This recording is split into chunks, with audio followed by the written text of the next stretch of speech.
ठीक आहे, त्रिकोणाची संख्या मोजायचं आपण शिकलो की नाही. आता कोणाची संख्या पण कशी मोजायची हे शिकणार आहोत. तर बघा आता इथे एक आकृती काढते मी. याच्यामध्ये किती कोण आहेत ते तुम्ही मला सांगणार आहात. हे शिकलाय का नाही? आपण इकडे लक्ष द्या, मी एक आकृती समजून सांगते. आता या आकृतीमध्ये एकूण किती कोण आहेत असा प्रश्न येऊ शकतो. मग हे कसं सोडवणार? तर इकडे लक्ष द्या.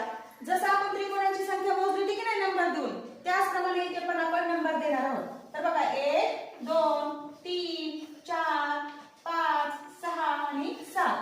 मग त्या सरळ यांची काय करायची? बेरीज. 1 अधिक 2 अधिक 3 अधिक 4 अधिक 5 अधिक 6 अधिक 7 यांची काय करायची? सरळ बेरीज.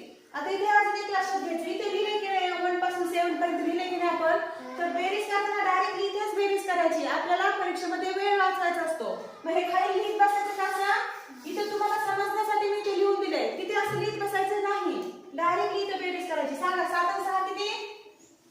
13. 13 आणि 5 किती?